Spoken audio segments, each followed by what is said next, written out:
ഞാനൊരു ഉണ്ടപ്പൊരിൻ്റെ റെസിപ്പി ആയിട്ടാണ് വന്നിട്ടുള്ളത്. സാധാരണ ഉണ്ടപ്പൊരി അല്ല, അതിൽ നിന്ന് കുറച്ച് വ്യത്യസ്തമാണ്. അപ്പോൾ അത് ഞാൻ എങ്ങനെ ഉണ്ടാക്കണമെന്ന് നോക്കാം. ഞാനൊരു 500 ഗ്രാം ആട്ടപ്പൊടി എടുത്തിട്ടുണ്ട്, ഗോതമ്പ് പൊടി. അതിലേക്ക് 1/4 ടീസ്പൂണ് ബേക്കിംഗ് പൗഡർ ഇട്ട് കൊടുക്കുന്നുണ്ട്. ഞാൻ പൗഡറാണ് ഇട്ട് കൊടുത്തിട്ടുള്ളത്, ബേക്കിംഗ് സോഡ ആണെങ്കിലും കുഴപ്പമില്ല. പിന്നെ അതിലേക്ക് ഒരല്പം ഉപ്പും കൂടി ഇട്ടിട്ട് പൊടി നന്നായിട്ടൊന്ന് ഇളക്കി യോജിപ്പിക്കണം.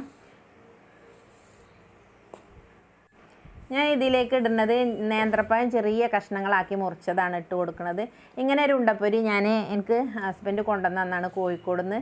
ഒരു ഉപ്പാനെ ഡോക്ടറെ അടുത്ത് കൊണ്ടുപോയപ്പോൾ വരുമ്പോൾ ചായ കുടിക്കാൻ കയറിയ ഒരു ചെറിയൊരു മക്കാനിയിൽ അവിടെ നിന്ന് ചില്ലംകൂട്ടിൽ കണ്ടിട്ട് ഞങ്ങൾക്കും കൂടെ വാങ്ങി പോകുന്നതാണ്. അപ്പോൾ അത് കഴിച്ചപ്പോൾ നല്ലൊരു ടേസ്റ്റ്, ഉള്ളിൽ പഴമൊക്കെ ആയിട്ട് ഒരു സാധാ ഉണ്ടനെക്കാട്ടിലും ഒരു വ്യത്യസ്തമായിട്ടുള്ളൊരു ടേസ്റ്റ്.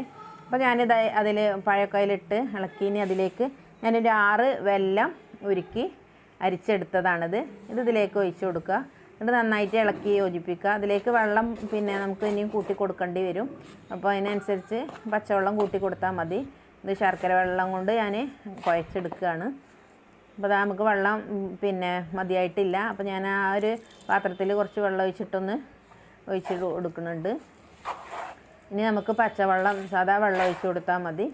അപ്പോൾ ഇങ്ങനെ നല്ലൊരു ടേസ്റ്റാണ് ഈ ഒരു ഉണ്ടപ്പൊരി. എല്ലാവരും ഒന്ന് ഉണ്ടാക്കി നോക്കുക. കാരണം നമ്മളെ സാധാ ഉണ്ടയിൽ ഇങ്ങനെ ഒന്നും ഉണ്ടാവില്ല, വെറുതെ ഇങ്ങനെ ഒരു ഉണ്ടായിട്ടാണ് നമുക്ക് കിട്ടാറ്. അപ്പോൾ ഇതിങ്ങനെ പഴം ഇങ്ങനെ കടിക്കുമ്പോൾ പ്രത്യേക ഒരു ടേസ്റ്റ് തന്നെയാണ്.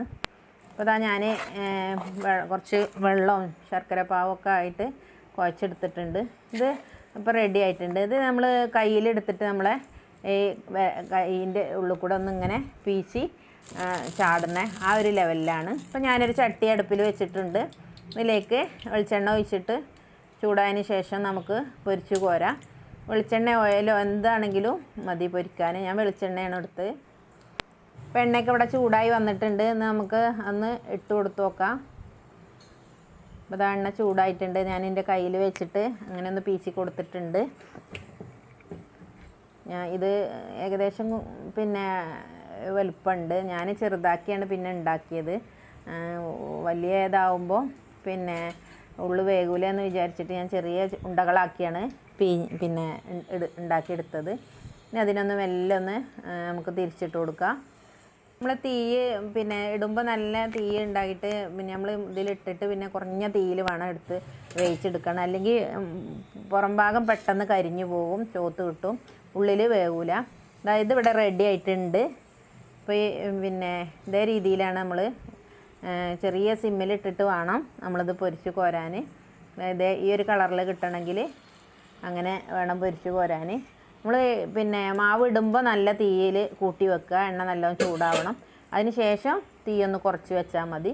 അത് സാവധാനം വേണം അത് പൊരിച്ചെടുക്കുക. അപ്പോൾ ഞാനൊരു 4 എണ്ണം അതിലേക്ക് പീച്ചിട്ടുണ്ട്. ചെറുതായിട്ടാണ് ഞാൻ പൊരിച്ചെടുക്കുന്നത്. ഈ ഒരു രീതിയിൽ ഉണ്ടാക്കിയാലും മതി. വലുത് വേണമെങ്കിൽ അങ്ങനെ ഉണ്ടാക്കാം. ഞാൻ ചെറുതാണ് ഉണ്ടാക്കിയത്.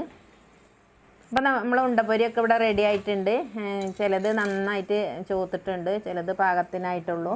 എന്നാലും ഉള്ളൊക്കെ എല്ലാം വെന്തിട്ടുണ്ട്. ഇതിൽ ഞാനൊരു സാധനം ഇടാൻ മറന്നുപോയി, ചെറിയ ജീരകം. അപ്പോൾ ഞാൻ ഉണ്ടാക്കി കഴിഞ്ഞ് കഴിച്ചതിന് ശേഷമാണ് എനിക്കൊരു ടേസ്റ്റ് കിട്ടാതായപ്പോഴാണ് ഓർമ്മ വന്നത്. അപ്പോൾ എല്ലാവരും ചെറിയ ജീരകം കൂടി ഇട്ടിട്ട് ഉണ്ടാക്കുക.